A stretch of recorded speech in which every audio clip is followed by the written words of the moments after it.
विवेक प्रजापति जी बहुत अच्छा संचालन कर रहे थे। इन्होंने सबका नाम लिया। भाई साहब, नाम इसलिए नहीं लिया गया कि आप नाम लेने के योग्य है या नहीं है, नाम इसलिए लिया गया है कि जब तक ये कार्यक्रम चलेगा आप लोगों को बैठे रहे।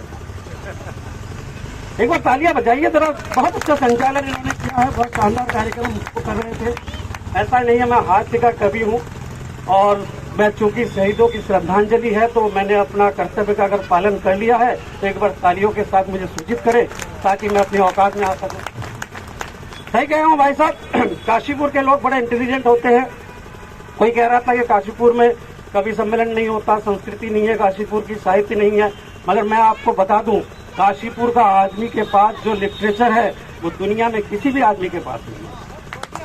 वो 3 देश, अभी नहीं बात समझ में आता, ताली बजाना। वो 3 देश के लोग समुद्री यात्रा कर रहे थे, एक अमेरिकन, एक पाकिस्तानी और एक इंडियन भी था भाई साहब काशीपुर का। वो समंदर में जा रहे थे, उन्हें एक पुराना चिराग मिल गया तो अमेरिकन खुराफाती है, उसने गलती से उस चिराग को रगड़ दिया और रगड़ देते ही वहां से जिन्न प्रकट हुआ। अच्छा जिन्न आ जाए हमेशा और वो खुश हो ऐसा जरूरी नहीं है, कई बार वो टेंशन में भी रहता है। उसने कहा यार मैं अच्छा खासा सोया हुआ था, तुमने मुझे जगा दिया, अब एक काम करो, मैं आप लोग इस समंदर में एक एक चीज फेंकोगे, अगर मैं ढूंढ के लाया तो मैं आपको समंदर से फेंक दूंगा, अगर ढूंढ के नहीं ला पाया तो मैं आपका गुलाम बन जाऊंगा। अच्छा वो अमेरिकन बहुत सयाना, उसने एक आलफिन फेंकी, जिनने समंदर में डुबकी लगाई, आलफिन ढूंढ के ले आया 5 मिनट में और उसने अमेरिकन को समंदर में फेंक दिया। पाकिस्तानी की बारी आई साहब, वो ढेर सियाना, उसने अपनी दाढ़ी की बाल खींचा, उसको समंदर में फेंका, वो जिन चला गया समंदर के अंदर, 10 मिनट में वो बाल खींच के ले आया, ढूंढ के ले आया। अब बारी आई थी इंडियन की, इंडियन था काशीपुर का, और काशीपुर की मस्ती और काशीपुर का लिटरेचर समझ में आ जाए तब मुझे तालियों के साथ यहाँ से शुरुआत कर देना। अब बारी आई इंडियन की, इंडियन था काशीपुर का, उसने जेब से डिस्प्रिन की गोली निकाली, समंदर में फेंका और जिन आज तक ढूंढता फिर रहा है। सही कह रहा हूँ भाई साहब, काशीपुर का आदमी बहुत इंटेलिजेंट होता है। वो मार्टिन लूथर एक बहुत बड़े महान दार्शनिक हुए, उन्होंने कहा कि अगर आप अपने जीवन में उड़ नहीं सकते हो तो दौड़ो, दौड़ नहीं सकते हो तो चलो, चल नहीं सकते हो तो रेंगो, मगर जीवन में किसी न किसी रूप में आगे बढ़ते रहो। मार्टिन लूथर कहने वाला हुआ, बहुत बड़ा दार्शनिक, कि अपने जीवन में अगर उड़ नहीं सकते हो तो दौड़ो, दौड़ नहीं सकते हो तो चलो, चल नहीं सकते हो तो रेंगो, मगर किसी न किसी रूप में जीवन में आगे बढ़ते रहो। इतना सुनते ही काशीपुर का एक लड़का गुटखा खा करके थूकते हुए कहा, वो सब तो ठीक है मगर ये बता जाना कहाँ है। बात है कि समझ में आ जाए तो एक बार। सही कह रहा हूँ भाई साहब, बड़ा इंटेलिजेंट होता है काशीपुर का आदमी। तब कहना चाहता हूँ, मैं अपना परिचय दे दूं सबसे पहले तो, कि मेरा नाम जयंत शाह है और मैं रुद्रपुर से आया हूँ, और गृह मंत्रालय का आदेश है मैं कहीं भी कभी सम्मेलन में जाता हूँ सबसे पहले मैं अपना परिचय देता हूँ। तो मेरा नाम जयंत शाह है, मैं रुद्रपुर उत्तराखंड से आया हूँ, और मैं आपकी जानकारी के लिए बता दूं मैं अमित शाह जी का दूर का रिश्तेदार हूँ। सही बता रहा हूँ, दूर का इसलिए क्योंकि मैं उत्तराखंड का रहने वाला और वो बहुत दूर गुजरात के रहने वाले ठहरे, मगर रिश्तेदारी अपनी पक्की है साहब। ये अलग बात है, वो हमारे घर नहीं आते, मैं उनके घर नहीं जाता, मगर रिश्तेदारी पक्की है। तब कहना चाहता हूँ कि सीडी मांगोगे तो डीवीडी भेज देंगे। सुनना भाई साहब, गृह मंत्रालय का आदेश है कि सीडी मांगोगे तो डीवीडी भेज देंगे, कवि सम्मेलन का वीडियो 3D भेज देंगे, मगर जिन लोगों ने नहीं बजाई मेरी कविता पर ताली, अमित शाह जी से कह के उनके घर ईडी भेज देंगे। सही कह रहा हूँ, वो तो बाबा तुलसी बहुत पहले कह के गए कि बिनु भय होत ना प्रीति, डर के आगे जीत है। अमित शाह जी का नाम लिया तो तालियां अपने आप आने लगी। सही कह रहा हूँ भाई साहब, बड़ा अच्छा लगता है उनका प्रभाव है, और हमारा काम भी चल रहा है उनका। आइए, लेकिन मैं ये नहीं कहता हूँ कि बिना किसी बात पर आप ताली बजाए, बिना बात पर आप अपनी जो है हंसिए, क्योंकि आप सब काशीपुर के बुद्धिजीवी श्रोता है, कोई अर्चना पूरन सिंह तो है नहीं जो बिना बात पर ही लगे बत्तीसी दिखाने। सही कह रहा हूँ भाई साहब कि वो हंसी की देवी, ठहाकों की महारानी, शूर्पणखा की बहन अर्चना सिंह पूरन एक रोज मुझे यूं ही मिल गई और उन्हें देखते ही मेरी हंसी निकल गई। कि वो हंसी की देवी, ठहाकों की महारानी, शूर्पणखा की बहन अर्चना सिंह पूरन एक रोज मुझे यूं ही मिल गई और उसे देखते ही मेरी हंसी निकल गई। मैंने कहा आप भी क्या गजब ढाती हो, जिन बातों पर आती है हमें हंसी, जिन बातों पर आती है हमें शर्म, उसे भी आप हंसी में उड़ा देती हो। तो आप भी क्या गजब ढाती हो। जिन बातों पर आती है हमें शर्म, उसे भी हंसी में उड़ा देती हो। वह बोली मैं अपने मुस्कान को आधार के जरिए बैंक अकाउंट से जोड़ लेती हूँ, मुस्कुराने के मिलते हैं पैसे, इसीलिए ठाकों में उड़ेल। और आप देखिए आप लोग कितने सज्जन लोग हैं कि बिना किसी पेमेंट के मुस्कुरा रहे हैं, और हमारा काम जरा कितना टफ, जरा सोच के देखिए कि आप हंसे तो ठीक, वरना हमारा तो लिफाफा ही फंसे। एक बार तालियां बजाइए, हम कितना मस्ती के साथ बैठे हैं आप लोग। सही कह रहा हूँ भाई साहब। और दरअसल कॉमेडी सर्कस लाफ्टर शो, उसमें होता क्या है, प्री मैच्योर ऑडियंस की होती है भाई साहब मौजूदगी, स्क्रिप्ट राइटर होते हैं वहां पर, उसके बाद रीटेक पर रीटेक होता है, तब जाकर कहीं छन कर निकल आ पाती है हंसी। यहाँ तो हम आपके सामने लाइव खड़े हैं, फिर आपके मुस्कुराने में क्या जाता है? क्या किसी गरीब के पेट पर लात मारने में मजा आता? सही कह रहा हूं भाई साहब। हम तो हाथ से बन के कभी है, हम जो है देशभक्ति की बात नहीं करते, मगर ऐसा नहीं है कि हम देशभक्ति नहीं जगा सकते, लेकिन हमारे थोड़े तरीके अलग है। और क्या लिखना कविता, एक वो पाकिस्तान पिद्दी सा देश और एक वो चाइना जिनकी पिद्दी पिद्दी सी आंखें, मगर ऐसा नहीं, हाथ से कभी भी देशभक्ति की भावना जगा सकता है। हमारे तरीके थोड़े अलग है। वो 3 देश के लोग बैठ करके बियर पी रहे थे भाई साहब, एक अमेरिका, एक चाइनीज, एक पाकिस्तानी और एक इंडियन। वो एक एक पैक पीने के बाद पाकिस्तानी को जोश आया, आप सब जानते ही हैं, आदमी जोश में होश खो जाता है। वो एक एक पैक पीने के बाद पाकिस्तानी को जोश आया, उसने गिलास को हवा में उछाला, जेब से पिस्तौल निकाली और गिलास को हवा में फोड़ते हुए कहा, हमारा अंदाज है जिस गिलास से एक बार पी लेते हैं दोबारा हाथ नहीं लगाते। अच्छा, वो चाइनीज को इसका स्टाइल पसंद आया, उसे भी कुछ करना था, उसने बियर की बोतल को ही हवा में उछाल दी, जेब से पिस्तौल निकाली और बियर की बोतल को फोड़ते हुए कहा, हमारा स्टाइल है जिस बोतल से एक बार पी लेते दोबारा हाथ नहीं लगाते।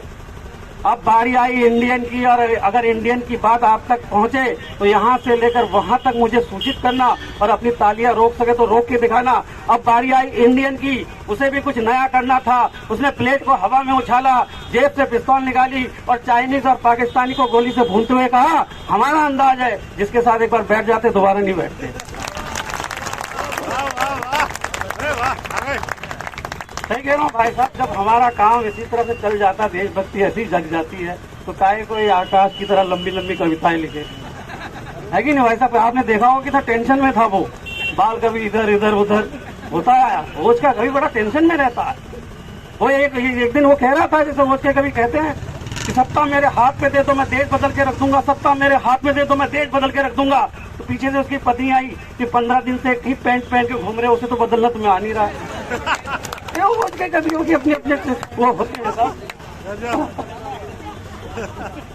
सही कह रहा हूँ। लेकिन लड़के ने बहुत अच्छा काव्य पाठ किया। एक बार इसका भी एक बात तालियों के साथ, जिस काम के लिए वो आया है खटीमा से, वो काम उसने किया है। हमारा बहुत बहुत आशीर्वाद इसे। सही कह रहा हूँ भाई साहब। हाथ से कभी मैं प्यार मोहब्बत की बात भी नहीं करता भाई साहब। प्यार मोहब्बत की बात गीतकार लोग करते हैं। हम अगर प्यार मोहब्बत की बात करें तो कैसी स्थिति बन जाती है। एक चित्र देता हूँ कि वैलेंटाइन पर किसी लड़की को देकर उपहार, कुछ इस तरह से किया मैंने प्यार का इजहार। ओ मेरी गूगल की खोज, एफबी पर नित्य नित्य बदलती पोज।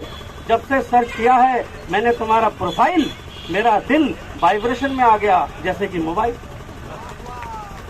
कि मेरा दिल वाइब्रेशन में आ गया जैसे कि मोबाइल। और प्यार के वायरस अचानक शिवसेना की तरह बगावत पे उतारू हो गए हैं। तुम अब जितनी बार भी दबा लो नोटा, ईवीएम के अकॉर्डिंग अगले 5 साल तक हम तुम्हारे हो गए।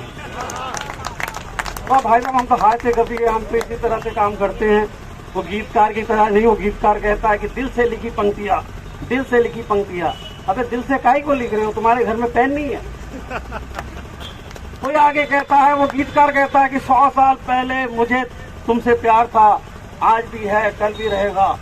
भाई इतनी गारंटी तो मोदी सरकार भी नहीं दे रही है 100 साल पहले की। ये गीतकार का गुर्दा है साहब। हम तो लाफ्टर वाले हैं, हम तो कॉमेडियन, महान कॉमेडियन किशोर कुमार के भक्त हैं, जिनका स्लोगन था कि पल भर के लिए कोई हमें प्यार कर ले, झूठा ही से। तो ऐसा है तो हम हाथ से कवियों के साथ तो प्यार मोहब्बत होती नहीं है। फिर हमारी अरेंज मैरिज होती है। अरेंज मैरिज का मतलब ये होता है कि पूरे घर वाले पकड़ करके कहीं पर प्रबंध किया जाता है। लव मैरिज में तो आदमी खुद ही कर लेता है, इसमें पूरे परिवार मिलकर के एक साजिश के तहत किसी को फंसाया जाता है। और हमें पता ही नहीं था साहब, लव मैरिज में आदमी अपनी प्रेमिका से शादी करता है और अरेंज मैरिज में दूसरों की। सही कह रहा हूँ भाई साहब, और शादी है तो थोड़ा अगर ताली बजा रहे हो तो ढंग से बजाओ, थोड़ा पता तो चले कि आप लोग ताली नहीं बजा रहे हो। ऐसा लगता है कि पूरे कवि सम्मेलन की जिम्मेदारी 2-4 लोगों ने ले रखी है, बाकी लोग तो बस मस्त। सही कह रहा हूँ भाई साहब, पता ही नहीं था। और शादी की पहली रात तो तब मैं कहता हूँ भाई साहब, शादी की पहली रात तो मैंने अपने श्रीमती जी से कहा, जैसा कि आप सब जानते हो एक कवि के जीवन में क्या है भाई साहब, साधना, आराधना, कल्पना, यही सब चीजें हैं। तो पहली रात को ही श्रीमती जी से कहा कि तुम मेरी साधना हो, तुम मेरी कल्पना हो, तुम मेरी पूजा हो, तुम मेरी आरती हो, तुम मेरी आराधना हो। इतना ही कहा था भाई साहब कि श्रीमती जी चालू हो गई, तुम मेरे रमेश हो, तुम मेरे मुकेश हो। थोड़ी हंसियों की रफ्तार को बढ़ाइए कि तुम मेरे रमेश हो, तुम मेरे मुकेश हो, तुम मेरे बलविंदर हो, तुम मेरे सुखविंदर हो, तुम मेरे प्रकाश हो, तुम मेरे विकास हो। मैंने कहा यार ये प्रकाश तक मामला ठीक है, मगर विकास तुम्हें कहाँ मिल गया? विकास तो पिछले 75 सालों से इस देश में पैदा होने की कोशिश में। अब आप मेरे बैंक से जुड़ जाना साहब, ये हिंदी मंच की जिम्मेदारी होती है, हंसने हंसाने के लिए कॉमेडी सर्कस के जोकर घूमते हैं, मगर ये हिंदी का मंच है, सम्मानित मंच है, और हम जिम्मेदारी के साथ एक ऐसे अमर शहीद को श्रद्धांजलि देने के लिए आए हैं। आइए भाई साहब, जो देश से आए हैं हम समझ गए, आप ही चीफ गेस्ट थे आज के कार्यक्रम में, आपका भी सम्मान है। सही कह रहा हूँ भाई साहब, तब हमारी जिम्मेदारी बनती है। तब कहना चाहता हूँ कि शहर के किसी चौराहे पर विकास एक दिन पकड़ा गया। भाई साहब हाँ, अपने कुर्सियों में आप बैठ जाए ताकि मैं अपना काम पूरा कर सकूं। आप ऐसे आ गए, हमारा काम अधूरा रह गया। सही कह रहा हूँ भाई साहब।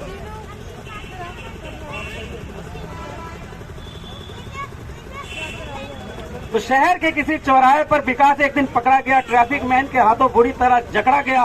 ट्रैफिक हवलदार ने मूंछों पर ताव देते हुए कहा, जब तक इस नाके पर मेरी ड्यूटी, कोई भी नाबालिग चला नहीं सकता इसको।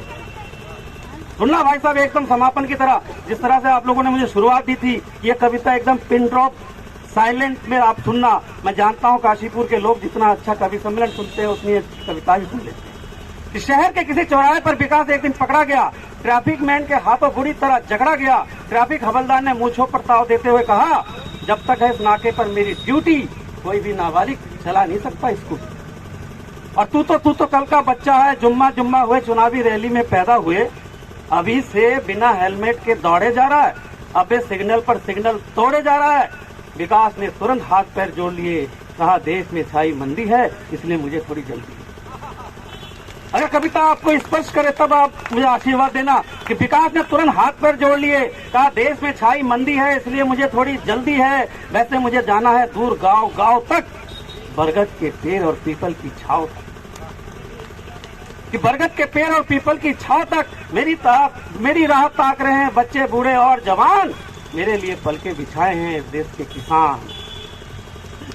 ट्रैफिक हवलदार ने तुरंत अपना गियर बदला, चालान की रसीद बुक दिखाते हुए बोला, बात तेरी सच्ची है, मगर क्या करे, जब तक इस देश में भ्रष्टाचार और जमाखोरी, तुझे भी चुकानी पड़ेगी हर चौराहे पर अपनी हिस्सेदारी। तुझे भी चुकानी पड़ेगी हर चौराहे पर अपनी हिस्सेदारी। वैसे तुम मासूम है, तुझे मालूम नहीं, ज्यादा बोलेगा। एकदम आखिर की पंक्तियां जहां पर कविता, जहां पर ये पर्दा गिरना चाहिए वहीं पर मैं पर्दा गिराने की कोशिश करता हूं कि वैसे तुम मासूम है, तुझे मालूम नहीं, ज्यादा बोलेगा तो कल के अखबार में छप जाएगा। अबे सरकारी फाइल में पैदा हुआ है, सरकारी फाइल में ही दब जाएगा, सरकारी फाइल में ही दब जाएगा, सरकारी फाइल।